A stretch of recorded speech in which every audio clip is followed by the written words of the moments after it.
What's up, YouTube? Team Deception here with kind of a card discussion for you guys. I know lately I haven't been able to get very many videos. My Yu-Gi-Oh! Pro has been acting up, and I don't have Dev Pro. The last time I tried to install it, it kind of just, I guess my firewall prevents me from ever being able to use it. So I've been trying to work on getting everything fixed. So I do apologize. But because of that and like the lack of other shit, I kind of wanted to do a kind of a card discussion because I haven't done one in a while, and I thought it might be kind of different for everyone that watches my shit.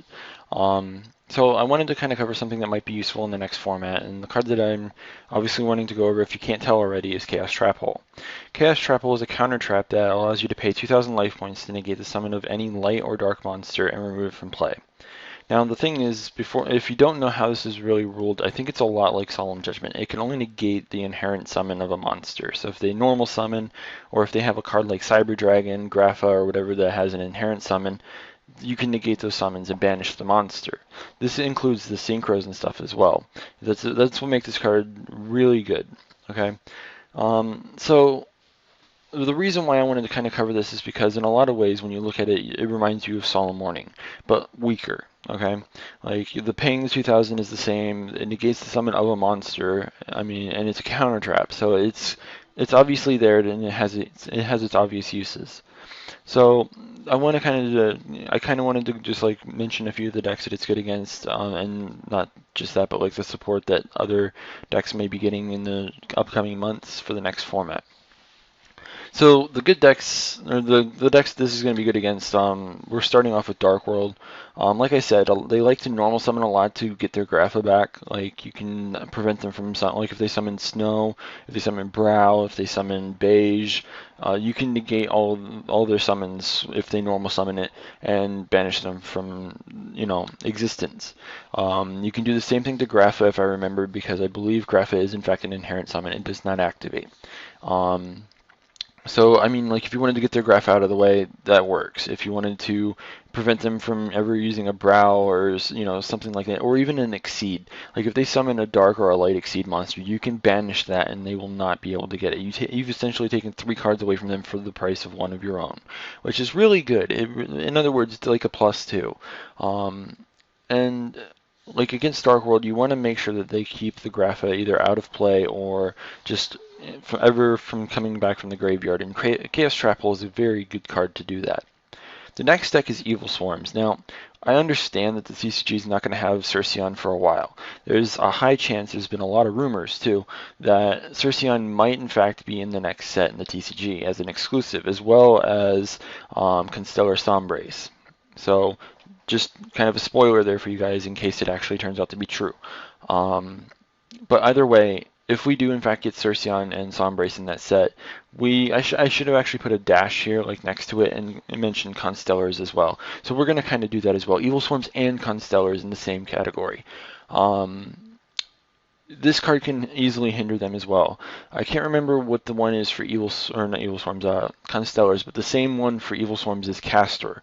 Whenever it's summoned, like whenever you successfully normal summon it, anytime for the rest of that turn, you are permitted to do another normal summon. The way it's been ruled is that if you Effect Veiler or Fiendish Chain it, you can still get that second summon. The reason for that, I actually really have a hard time explaining myself. Like, for some reason, like, it doesn't activate, so I guess in a way, like, it's like a continuous effect that's being negated. But, like, at the same time, I don't understand it because it's negating the entire effect.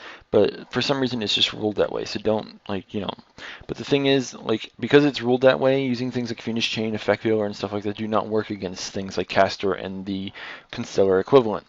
So, getting rid of them, like you can't bottomless them, you can solemn judgment them, you can solemn warning them. Those are like the only ways right now that you can actually get away with getting that monster off the field without letting them get their extra summon. Okay, so Chaos Trap Hole is another option that you can side into, and like another thing I haven't mentioned is you probably don't want to main deck Chaos Trap Hole. You might want to just side 1 or 2, because I mean you can just side it in for the matchups that use a lot of light or dark monsters, and you can just but yeah, Evil Swarms are very dependent on their normal summons and their extra normal summons, and Chaos Trap can easily take care of that. Not only that, but if they go to Exceed Summon Ophion, you can play Chaos Trap, pay that 2,000 life points, and get that card out of play, which is really good. Like, again, can result in a heavy +2 if they go to exceed and the monster they bring out is a light or a dark monster. The same goes with Constellars. There's a high chance apparently that Omega will be in the next set as well. And Omega is a major pain in the ass for people because it has a quick effect that makes it basically essentially a Forbidden Lance.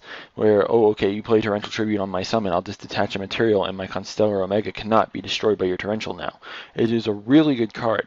And Chaos Trapple allows you to bypass that and actually prevent its summon entirely and just get it out of play.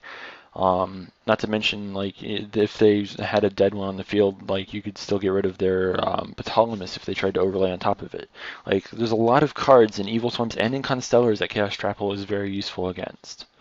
The next deck is Agents. Agents were kind of a sleeper deck in the September 2012 format. I saw them see a lot of play at Providence because I personally was there, and I knew a couple of people that were actually playing them. But Agents are going to be a sleeper deck this format as well. They didn't really lose anything. They don't really gain anything. Like, they might actually gain something from the Judgment of the Light, which is a new set coming out later in this upcoming format, which, as you can see at the bottom of my list here, it's, but they might be getting more support as well, which might make them more of a threat. So you want to kind of be prepared for the Agent matchup as well. It's like I said, Chaos Trapple is a very good card against some of these decks because, like, again, Agents like to normal summon Venus. They like to normal summon Earth. I think Hyperion actually activates, so you won't be able to negate its summon like that. But, like, there are a lot of other cards in that deck that are very key to that deck that you can negate with Chaos Trapple. The next deck is a deck that you can't hit the actual card that I have listed here, which is Herald of Perfection. You cannot hit that card because it's being summoned by an effect. It's being summoned by the ritual card, and since Chaos Trapple can't negate the effect of a card that's attempting to summon, you can't stop the summon of Herald of Perfection. But the thing is everything else in that deck you can pretty much negate. You can negate Manju, you can negate, if they're playing the Agent engine, you can negate the Earth, you can negate all that stuff. Like, there's a lot of cards in Herald of Perfection decks that you can negate with Chaos Trapple. Don't rule it out against that matchup just for the fact that Perfection cannot be stopped by Chaos Trapple. There's a lot of other stuff in that deck that you can easily stop them from searching out stuff and doing other retarded crap as well. The next one I'm actually going to pair up with Chaos Dragons because I forgot a couple of the decks that you could actually list here. So Lightsworn / Chaos Dragons. Chaos Dragons again are very, very heavy on light and dark monsters. It's a chaos deck. What do you expect? They are probably going to be yet another sleeper deck in this format as well. Excuse me. And they are probably going to do very well either very early in the format or very late. I think they were doing the same thing towards the end of this format and towards the beginning of the format too. I know especially at the beginning of the format they were a very playable deck, and a lot of people were going, okay, let's play this deck because it's very easy to build, very easy to win with. I mean, come on. So yeah, and the other deck is Lightsworns, obviously. Lightsworns might be getting new support in the next set in Japan, well, not in Japan, the one after the Tachyon Galaxy, which is the Judgment of the Light. They might be getting, like, their fucking Light Elemental Lord, they might be getting all that other stupid crap, and, like, again, negating a Lila is nice, negating a Lumina would be nice, negating, I don't know, a Judgment Dragon would be nice. I mean, all those shits. The sad thing about Chaos Trapple is the fact that it cannot stop things like Gores or Trag. That is the main serious disappointment about Chaos Trapple, and that was the main reason why a lot of people loved Solemn Warning. Is because if they attacked, they knew that, like, if they had it face down from a previous turn, they could attack safely, knowing that if their opponent has a Trag or a Gores, they can negate its summon. That was the main hit from Solemn Warning, and it became a major pain in a lot of people's asses because of it getting hit. But at least with this, you can negate a lot of other major threats and a lot of decks that we might be seeing early on, mid or late format in the upcoming format. As for Judgment of the Light, I don't think we really know too much about this set yet. So it's hard to really say if there's anything major in here that we're going to have to worry about. But at the same time, like, we might get some Constellar exclusives. I mean, you know how Konami is with the TCG. They like, oh, here's exclusive, guys. We might get new Constellars, new Lightsworns. We might get some kind of exclusive agent. We might get something stupid like that. Chaos Trapple, in my opinion, is a card that a lot of people need to like really consider in their side decks for next format because it is a really good card. So that's really all I'm going to say on this. I don't want to rant too much. This is probably already about like an 8-minute video. I do apologize if this is too long for anyone to like keep their attention or whatever. But I figured I'd try and do something different for you guys. So yeah, let me know what you guys think of this card. Let me know if you guys are going to actually side it or just like debate on whether or not you're going to tech it. Like if you're going to play test it and see how it does for you.